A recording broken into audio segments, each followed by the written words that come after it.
Hi and welcome to our first Embrace the Change video. It's a short series where we're going to be looking at the different challenges that have been presented over the last sort of 6-7 months from the COVID-19 pandemic and how that's affected different services that we've been offering at WebVid and how we've had to evolve and adapt on our protocols and projects that we've worked on with clients. So I've been very, very grateful that so many of the team have been forthcoming, not needed their arms twisted to join me today. Hi everybody. How are you? Hi. Hi.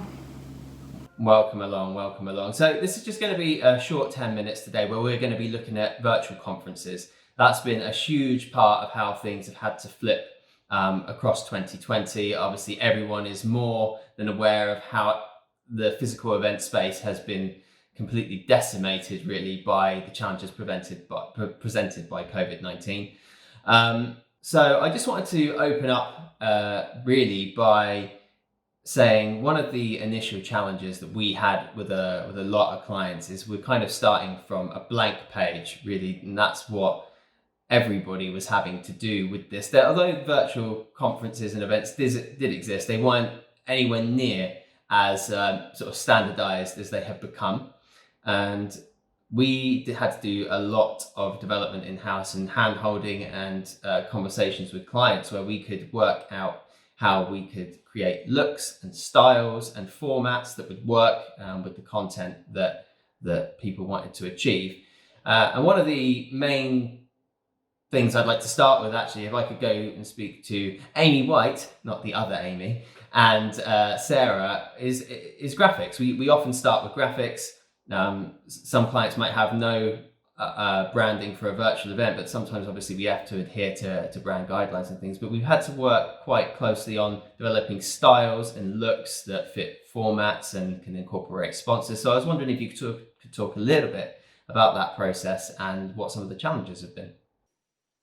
Yeah, of course. So obviously one of the first things we want to do is we tend to have a catch-up call with the client and see what their needs are. We talk about their event and what the sort of aim of the event is about.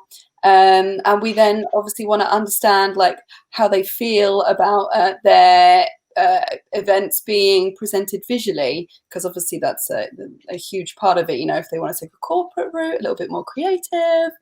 So we have to have those initial discussions. And then what we tend to do is go through a process of concepts. So we will look at the current branding that they have, if they've got it, and do something that complements. If it's something where they've just got a logo, we will then come up with a range of concepts that we think would work really well, based on, you know, the previous conversations that we had. And then from there, we sort of then go on and develop a complete look and feel and apply it to the various elements that are required for an event. Sarah, anything to add? Yeah, just more specifically, like sometimes you do just start with a logo, like Amy said, and for FEM, for example, we could go very experimental with the concept. So there were 3 different events and 3 different like colour schemes, but they all looked quite different, but they all tied together because they had a very similar logo. But PSS, for example, was very much on brand, had their colours and used all their assets, but applied it to the different formats of what they needed. So it's very much on brand, but very dynamic by the way we laid it out.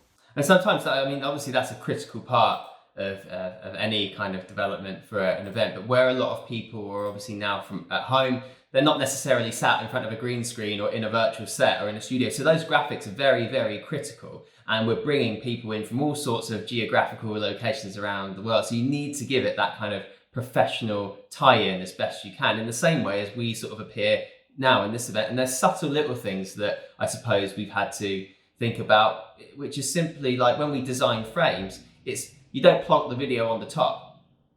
It doesn't look right.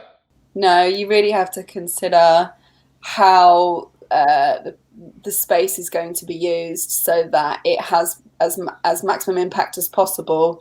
You know, people are used to events being on stage with an audience, you know, and that it's a totally different environment. And you know, you've got to consider how you can get the most out of this situation to make it seem like, you know, that it's been considered and that it just looks as good as we can possibly make it. So if you're working with the frames, how can we add some depth into that? How can we allow enough room for sponsors? Because obviously sponsors are a huge part of events. And obviously enough room for, if someone has a multiple series of sessions for an event, how can we make sure we differentiate those sessions? There's all sorts of things we have to consider, whereas normally you would have like a big, like several screens, one would have like a title on, another one would have sponsor logos, so these are all things we have to take into consideration when we're producing these elements. We've got to make sure that we're considering all the things that you would get from a physical event into a digital space. So it's not just a matter of, a frame and plonking a video on, you have to think about transforming the physical into the digital. Absolutely. Aimee and Tammi, I'm going to move on to you now. One of the things we have to talk about quite a lot and have had to do a lot, which some people watching this now probably gather this isn't live, is pre-recording, and why that's crucial. So I don't know if you might be able to touch upon why that's so valuable and why that's been so important over the last few months working on these virtual conferences.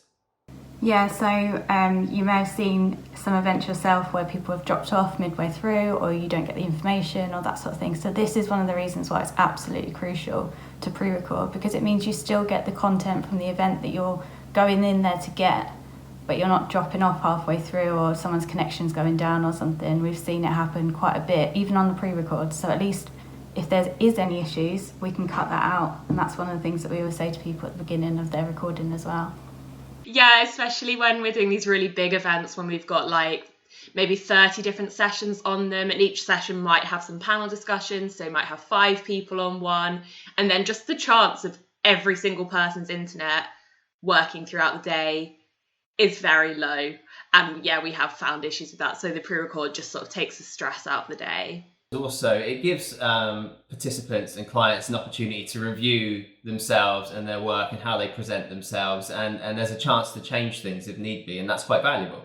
Yeah, definitely. It means that you can really focus on the key points that you want to deliver as part of that conference or event, so you can cut out, if you find yourself waffling on a little bit too much, we can cut that all down. So it really does add value to the event by doing that.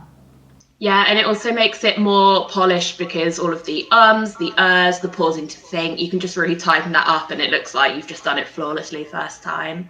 Takes pressure off people then. People know that they don't have to get it right first time. I'm sort of feeling that at the moment, so.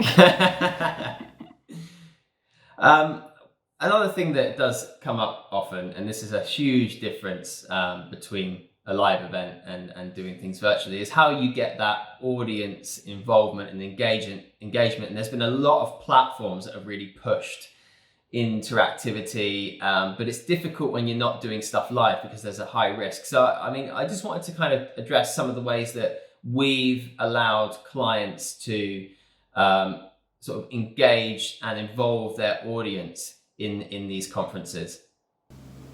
Yeah, so I think people often think pre-record, you can't interact with it. We've actually got a platform hub which has Q&A built into it, so it means that people can ask their questions alongside it.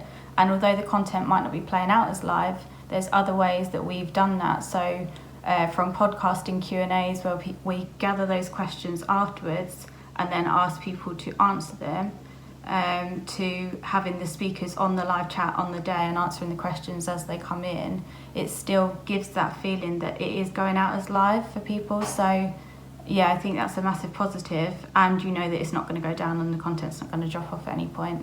I've covered off a lot of the things that I wanted to kind of go through. I didn't want us to waffle on endlessly about virtual conferences and events. It's an ongoing part, but I'd just like to kind of finish really with asking each of you your thoughts on, from these processes that we've put in place working with clients to produce virtual events and develop these new ways of working, what do you think is going to remain going forward? When we get to a point in the future, which hopefully won't be too long from now, where we are able to get back into physical spaces and doing physical conferences and events, do you think there's going to be carryover from these processes and things that we've learned in this time? And if so, what? For sure. I think I've just gone and watched so many different events this year myself for just my own interests and everything. So I think the accessibility of things from working from home has actually been a real positive, and I think you can just get larger audiences and just like more diversity in your guests as well, just because people don't have to fly over. So I'm hoping that's going to continue, because I think that's been really beneficial this year.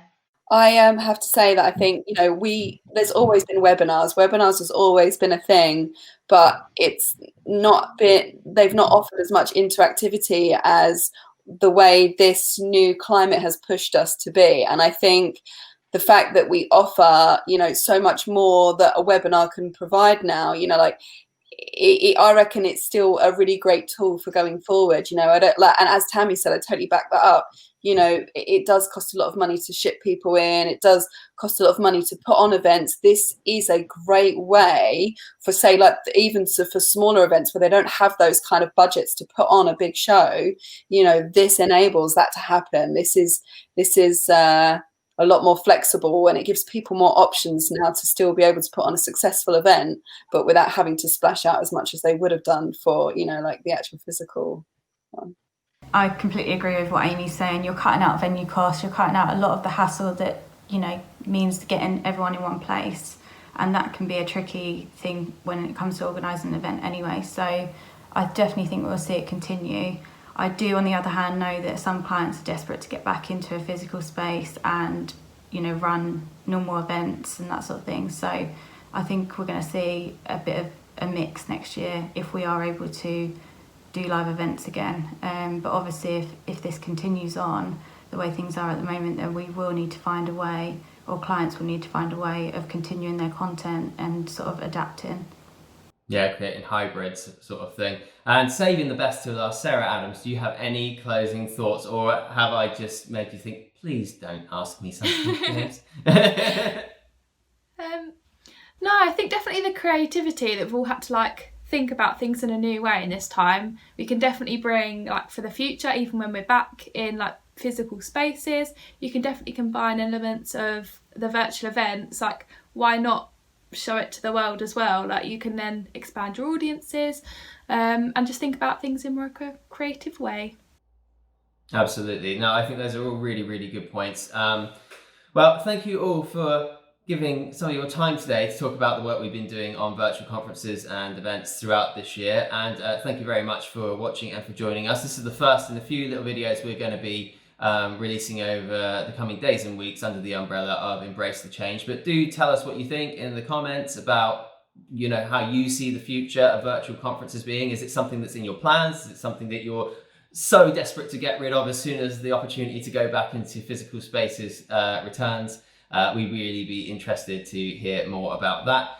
But we're going to be covering sort of more specifically about online awards and about podcasting and about sort of tech development in this time over the coming videos. And we're hoping to put on our own little event sometime in sort of mid-December, talking to some other businesses as well. So thank you very much for joining us.